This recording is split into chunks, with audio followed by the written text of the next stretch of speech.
शुभ शुक्रवार सगळ्यांना. तर आज शुक्रवार आहे आणि शुक्रवारची पूजा आपल्याला महालक्ष्मी मातेची श्रीयंत्राची पूजा करायची असते, तसेच देवीची पूजा करून घ्यायची असते. त्यामुळं इथं सकाळीच देवपूजा करून झाल्यानंतर मी महालक्ष्मी मातेची पूजा केली आणि महालक्ष्मीची मातेची पूजा झाल्यानंतर मी इथं जी गळती असते त्या गळतीच्या खाली श्रीयंत्र ठेवलं आहे आणि श्रीयंत्रावर अभिषेक करायचा आहे आणि 16 वेळेस श्रीसूक्त म्हणायचं आहे. आपल्याला तर एवढं तर इतका वेळ बसून राहणं जमत नाही. सकाळी भरपूर कामं असतात आणि कामाच्या गडबडीमुळे आपल्याला हा महालक्ष्मी मातेच्या श्रीयंत्रावर आपल्याला अभिषेक ही करणं जमत नाही. त्यामुळे मी असं केलं आहे की गळती लावून ठेवली आहे आणि 16 वेळेस मोबाईलमध्ये श्रीसूक्त लावून ठेवलं आहे आणि मग कुंकुमार्चन करताना एक वेळेस परत लावणार आहे. तेव्हा आपण एक वेळेस कुंकुमार्चनाच्या वेळी आपण श्रीसूक्त स्वतः एकदम हळू आवाजामध्ये जेव्हा मोबाईलवर लावून किंवा मग पुस्तकात असेल तर ते वाचून करता येते. परंतु 16 वेळेस आपल्याकडून दररोज प्रत्येक वेळी होणं शक्य नसते. त्याच्यामुळं मी अशा प्रकारे गळती लावून ठेवली आहे आणि 16 वेळेस श्रीसूक्त लावले आहे. त्याचबरोबर इतरही देवीचे मंत्र देखील होतात. त्यामुळे मग असं केल्यामुळे आपल्याला सगळं काम वगैरे सोडून देवीच्या यंत्रावर अभिषेक करत बसणं देखील गरजेचं नाही आणि आपोआप अभिषेक देखील होतो. जसं आपण रुद्राभिषेक करत असतो त्याप्रमाणे श्रीयंत्रावर देखील पाण्याचा अभिषेक होतो आणि आपल्याला जास्त वेळ घालवत बसायची गरज नाही. कारण याचं असंच की कारण सकाळच्या वेळी आपल्याला भरपूर कामं असतात आणि सगळा वेळ आपण असा अभिषेक करण्यात घालू शकत नाही. त्यामुळे आपला अभिषेक करणंच राहून जातं. मग त्याला सर्वोत्तम पर्याय म्हणजे आपण असं गळती लावून देखील अभिषेक करू शकतो. कारण खूप वेळ लागतो. श्रीसूक्त म्हणायला खूप वेळ लागतो आहे आणि 16 वेळेस म्हणायला तर खूपच वेळ लागतो. त्यामुळे आपण 1-2 जास्तीत जास्त 3 वेळेस म्हणतो आणि सोडून देतो. त्यामुळे आपल्या घरामध्ये जास्तीत जास्त श्रीसूक्त लावल्यामुळे त्याच्या ज्या वाईब्स आहेत चांगल्या सकारात्मक वाईब्स आपल्या घरामध्ये पसरतात. त्यामुळे आपल्या घराची वातावरण आहे ते मंगलमय व्हायला मदत होते. त्याबरोबर महालक्ष्मी मातेच्या श्रीयंत्रावर अभिषेक ही देखील होतो आणि यामुळे आपल्याला चांगले फळ मिळायला मदत होते. त्याच्यामुळे आपण असं गळती लावल्यावर काहीच अडचण नाही. गळती लावून देखील आपल्याकडे जर 2 मोबाईल असतील तर एका मोबाईलवर आपण शूट करू शकतो. आता माझ्याकडे तर 2 मोबाईल आहेत त्यामुळे मी इथे शूट केले. ज्यांना व्हिडिओ बनवायचा आहे ते दुसऱ्या मोबाईलवर शूट करू शकतात आणि ज्यांना पूजा करायची त्यांनी अशा प्रकारे मोबाईलवर लावून द्यायचं. फास्ट श्रीसूक्त बरेच व्हिडिओ आहेत मोबाईलवर यूट्यूबला की ज्यामध्ये एकदम फास्ट श्रीसूक्त लावलेलं असते आणि ते आपण त्याची स्पीड 2x करून आपण अशी गळती लावून देऊ शकतो आणि इतर आपली कामं करू शकतो. तर अशा प्रकारे केल्यामुळे आपला वेळ वाचतो आणि त्याचबरोबर आपल्याला महालक्ष्मी मातेच्या अभिषेकाचं फळ देखील प्राप्त होतो. आपल्या घरामध्ये दर मंगळवारी किंवा शुक्रवारी दोन्ही वारी केलं तर काहीच हरकत नाही. आपण आपल्या घरामध्ये जर श्रीयंत्रावर अभिषेक आपल्या किमान पाण्यानं, बाकीच्या गोष्टीची काहीच गरज नाही. पंचामृत नसो, दूध नसो, फक्त पाण्यानं जरी आपल्या घरामध्ये महालक्ष्मी मातेच्या श्रीयंत्रावर अभिषेक होत असेल तर ते देखील खूप उत्तम आहे. त्यामुळे आपल्या घरची परिस्थिती तुम्ही करून बघायचं. 2-4 वेळेस जरी झालं आपल्या महिन्यातून तर 1-2 महिन्यात आपल्या पहिल्या परिस्थितीमध्ये आपल्या घरातल्या बरकतीमध्ये किती फरक पडतो हे आपण स्वतः करून पाहिल्यानंतरच आपल्याला कळत असते. तर त्यामुळं मी अशा प्रकारे इथं सोपा मार्ग काढला आहे. कारण आपल्या घरामध्ये हा विधी होणं महत्त्वाचं आहे. स्वतः आपण करत बसणं आपल्याकडून होईल अगर नाही, परंतु हा विधी आपल्या घरामध्ये होतोय का? श्रीयंत्रावर आपल्या घरात अभिषेक होतोय का? तो कसा होतोय? आपण स्वतः चमचा घेऊन पाणी घालतोय किंवा मग तो गळतीद्वारे आपण रुद्राभिषेकाप्रमाणे करतोय. ते महत्त्वाचं नाही. आपल्या घरात हा देवीचा विधी होतोय हे महत्त्वाचं असते.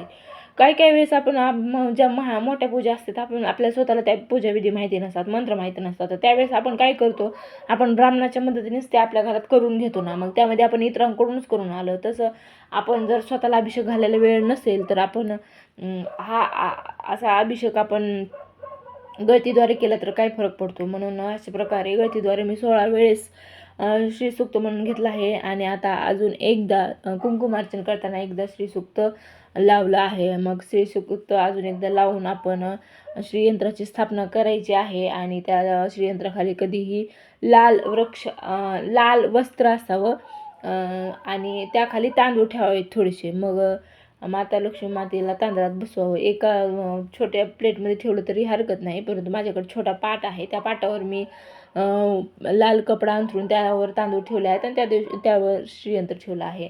आणि अशा प्रकारची कमलगट्ट्याची माळ घातल्यामुळे माता लक्ष्मीला आपण कमळ अर्पण केल्याचं आपल्याला पुण्य लाभतं. तर अशी पूजा करून घेतली आहे. सगळी संपूर्ण पूजा झाली आहे. माता लक्ष्मीची झाली आहे, सगळी देवदेवताची झाली आहे आणि श्रीयंत्राची पूजा झालेली आहे. आता बाकी आहे माझी पूजा, ती म्हणजेच मला पूजा करायची आहे धनलक्ष्मी कुंचनची पूजा. धनलक्ष्मी कुंचनची पूजा देखील आपण दर शुक्रवारी करायची असते. तर मंगळवारी केली तरीही चालते. देवीचेच वार आहे, सगळे देवी एकच आहे, त्यामुळे आपण मंगळवारी केली तरी चालते. परंतु मंगळवारी दुर्गा सप्तशती वगैरे वाचन करायचं असतं, त्यामुळे आता शुक्रवारी मी धनलक्ष्मी कुंचनची सेवा करणार आहे. त्यामुळे बाकीची पूजावरून झाली आहे आणि आता धनलक्ष्मी कुंजनच्या सेवेला थोडा वेळ लागतो, म्हणून जरा स्वयंपाक वगैरे आवरल्यानंतर ही सेवा करायची आहे. त्यामुळे आता बाकीचे कामे आवरून घ्यायचे आहेत आणि मग धनलक्ष्मी कुंजनची सेवा करूया.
तर धनलक्ष्मी कुंचन सेवा का करायची, तर आपल्या घरामध्ये धनधान्याची कधीही कमी पडू नये, पैशाची कमी पडू नये, त्याचबरोबर आपल्या घरात बरकत राहावी, आपला व्यापार चांगला चालावा. तसेच नोकरी लागत नसेल, नोकरी नसेल तर नोकरी लागावी, माता लक्ष्मीची कृपा आपल्या घरामध्ये राहावी. आता माता लक्ष्मीला चंचला म्हटलं आहे, ती कधीच एका ठिकाणी स्थिर राहत नाही. तिला आपल्या घरामध्ये तिचं वास्तव्य राहावं यासाठी आपल्याला अशा सेवा करायच्या असतात. आणि धनलक्ष्मी कुंचन सेवा इतकी प्रभावी आहे, त्यामुळे आपले बरेचसे प्रश्न मार्गी लागायला सुरुवात होते. त्यामुळे धनलक्ष्मी कुंचन सेवा आपल्या घरामध्ये झाली पाहिजे. धनलक्ष्मी कुंचन सेवेमध्ये ज्या सगळ्या माता लक्ष्मीच्या आवडत्या गोष्टी असतात, वस्तू असतात, त्या आपण त्या सेवेमध्ये तिला अर्पण करत असतो. त्यामुळे ती आपल्यावर प्रसन्न राहते. म्हणून ही सेवा आपल्या घरामध्ये झालीच पाहिजे. त्याचबरोबर घरामध्ये कवड्याची सेवा असते. ती कवड्याची सेवा घरामध्ये केल्यामुळे देखील माता लक्ष्मीला कवड्या प्रिय असल्यामुळे त्या कवड्याचं पूजन, कवड्यांचा हार आपल्या घरामध्ये असेल तर माता लक्ष्मी आपल्या घरावर प्रसन्न राहते. तर कुंचनची सेवा करताना आपल्याला काय करायचं आहे, तर सुरुवातीला एक छोटा मोठा आपल्याला जेवढी पूजा मांडायची आहे तेवढ्या प्रमाणामध्ये एक पाट घ्यायचा आहे. त्या पाटावर आपल्याला लाल वस्त्र अंथरायचं आहे आणि त्या वस्त्रावर आपल्याला एक छोटं तामण किंवा छोटी प्लेट ठेवायची आहे. त्यामध्ये आपल्याला नाण्यांचं अष्टदल कमळ काढून घ्यायचं आहे. म्हणजे आपल्याला 8 नाणी बाजूने आणि 9 नाणं मध्यभागी अशा प्रकारे नाणी ठेवायची आहेत. त्या नाण्यांची पूजा करून घ्यायची आहे. ती नाणी पसरून त्या कमळावर आपल्याला कुंचन ठेवायचं असतं. त्यामुळे आपल्याला त्या नाण्यांची पूजा करून घ्यायची आहे आणि कुंचनची देखील पूजा करून घ्यायची आहे. आपल्याकडे कुंचन असते. कुंचन जर घ्यायचं असेल तर आपण ऑनलाईन देखील घेऊ शकतो किंवा मग कुठल्याही पूजेच्या वस्तू मिळतात त्या शॉपमध्ये देखील आपल्याला कुंचन मिळू शकतं. ऑनलाईन पण आपल्याला कुंचन आणि त्या सर्व वस्तू मिळतात. त्यामुळे त्या कुंचनची पूजा करून घ्यायची. कुंचनवर आपल्याला बालाजी जे शंखचक्र गदा आहे त्यांचं चित्र असतं, त्याची पूजा करून घ्यायची आहे. आणि सुरुवातीला कुंचनमध्ये आपल्याला तांदूळ टाकायचे असतात. प्रत्येक ज्या वस्तू कुंचनसोबत आलेल्या आहेत त्यासोबत आपल्याला आपल्या घरची इलायची, लवंग, त्याचबरोबर ज्या वस्तू आलेल्या आहेत बाकीच्या कुंचनसोबतच्या त्या वस्तू आपल्याला एक वेळेस तांदूळ आणि एक वेळेस त्या वस्तू अशाप्रमाणे टाकायच्या असे आहेत. मग त्यामध्ये आता मी कवड्या टाकल्या आहेत. मग कवड्या टाकून नंतर परत तांदूळ टाकायचा आहे. परत मग कमळगट्ट्याचे मणी पण येतात कुंचनसेवेसोबत, मग ते टाकायचे आहेत.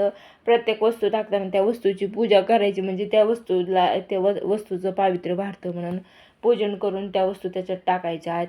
मग वस्तू टाकली की नंतर आपल्याला तांदूळ टाकायचा आहे. असं करत करत प्रत्येक वस्तू पूजा करून टाकायची आणि आणि तांदूळ टाकायचे. असं करून आपल्याला हा कुंचन संपूर्ण भरून घ्यायचा असतो. हा कुंचन कधीही खाली ठेवायचं नाही. त्याला आपल्याला हे कुंचन म्हणजे माता लक्ष्मीचं स्वरूप असतं, म्हणून आपण त्याला नाण्यामध्ये म्हणजे पैशामध्ये बसवत असतो. आदरातिथ्य करून माता लक्ष्मीचा तिथं ठेवायचं असतं. त्यामुळे आणि कुंचन सेवा करताना आवर्जून आपल्याला तुपाचा दिवा लावायचा असतो. धूप दीप अगरबत्ती अगोदरच लावून ठेवायचं असते, कारण माता लक्ष्मीला सुवास प्रसन्न असतो, छान असतो, त्या ठिकाणी माता लक्ष्मीचं आगमन होतं. त्याचबरोबर आपल्या घरामध्ये रांगोळी काढायची आहे. त्याचबरोबर आपल्या घरात कमळ काढायचं आहे, घरात किंवा दारात, कारण कमळात माता लक्ष्मी बसत असते. आपल्याकडे कमळाचं फुल तर अवेलेबल होऊ शकत नाही प्रत्येकाला, त्यामुळे आपण कमळ काढायचं आहे आणि रांगोळीनं कमळ काढल्यामुळं ते कमळाचं प्रतीक होतं. त्यामुळे माता लक्ष्मीचं आव्हान आपल्या घरामध्ये होतं. त्याचबरोबर आपल्या घरातील धने, इलायची देखील आपल्याला या सेवेमध्ये टाकायचं टाकायचं असेल तर टाकू शकता, किंवा मग आपण ज्या वस्तू आल्यात तेवढ्या देखील टाकू शकतो. तर अशा प्रकारे प्रत्येक वस्तूचं पूजन करून आपल्याला मध्ये भरायचं आहे. आणि माता लक्ष्मीला अत्तर देखील खूप आवडतं, त्यामुळे अत्तर देखील आपल्याला कुंचनला लावून घ्यायचं आहे आणि हा कुंचन पूर्णतः भरून घ्यायचा आहे. शेवटी ज्या कुंचनसोबत जी फुलं येते तर कमळाची फुलं येते तर छोटी, ती आपल्याला वर लावायची आहेत. आणि त्याच कुंचन जर आपण ऑनलाईन मागवलं तर त्यासोबत 2 शिक्के देखील येतात. ते शिक्के आपल्याला वर ठेवायचे आहे. त्यावर माता लक्ष्मीचं, कुबेराचं स्वरूप असते, स्वरूप कोरलेलं असते. त्यामुळे त्यांची देखील पूजा करून आपल्याला ते वर ठेवायचे आहेत. आणि मग परत एकदा कुंचनची पूजा करून घ्यायची आहे. लाल फूल आवर्जून या कुंचनवर सगळ्यात वर शेवटी आपल्याला ठेवायचं आहे. काही पैसे देखील आपण या कुंचनमध्ये शेवटी भरू शकतो. आणि सर्व झाल्यानंतर आपल्याला कुंचनला ही फुलं आहेत, ही फुलं आपल्याला त्याच्यावर अशी रोवून द्यायची आहेत. त्या शिक्क्याच्या भोवती, नाण्याच्या स्वरूपातले जे शिक्के आहेत त्या भोवती आपल्याला अशा प्रकारे ही फुलं रोवून द्यायची आहेत. आणि मग धूपदीप ओवाळून घ्यायचा आहे आणि त्यानंतर नमस्कार करून आपल्याला या कुंचन सेवेची, माता लक्ष्मीची आरती करून घ्यायची आहे. तर अशा प्रकारे पूजा करून घ्यायची असते आपल्याला धनलक्ष्मी कुंचनची सेवा. खूप सोपी आहे. फक्त आपल्याकडं साहित्य जर अवेलेबल असेल तर ही सेवा आपण पटकन करू शकतो आणि आवर्जून आपण करावी. आपल्या घरी माता लक्ष्मीची कृपा आपल्या सगळ्यावर राहण्यास नक्कीच मदत होईल.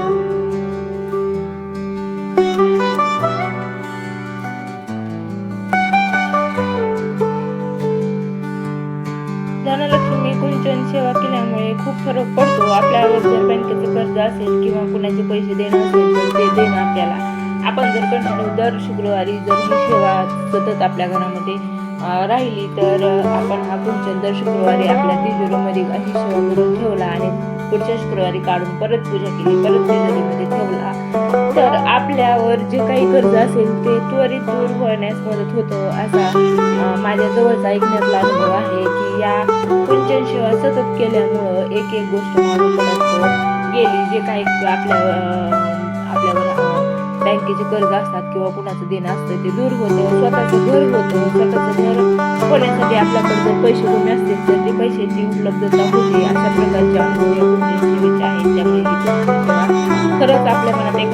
असेल तर ती माता लक्ष्मीला तुमच्या समोर बोलून दाखवा आणि सतत 5 वार ही सेवा करा. तर ह्या सेवेमुळे खरंच आपल्या जीवनामध्ये बदल होतील आणि आपल्या इच्छा पूर्ण होतील असा ह्या सेवेचा अनुभव आहे. त्यामुळे ही सेवा नक्कीच करायला हरकत नाही. फक्त आपल्याकडे हा कुंचन असावा. ते देखील आता इझिली आपल्याला ऑनलाईन अवेलेबल होतो. त्यामुळे ही सेवा खरंच केल्यामुळे खरंच आपल्या मनोकामना पूर्ण होतात. बघितल्यानंतर आपल्याला अनुभव हा नक्कीच येतो आणि माता लक्ष्मी आपल्या घरी स्थिर होते. तर अशा प्रकारची सेवा आहे. अशा प्रकारची कुंजन सेवा मी केली आहे. व्हिडिओ जर आवडला असेल तर व्हिडिओला एक लाईक नक्कीच करा आणि खरंच गरजवंतांना हा व्हिडिओ शेअर करा. तर भेटूया पुन्हा अशा नवनवीन सेवेसोबत. तोपर्यंत धन्यवाद. श्री स्वामी समर्थ सर्वांना. ओम महालक्ष्मीचे विद्महे विष्णुपत्नीच धीमहि तन्नो लक्ष्मी प्रचोदयात.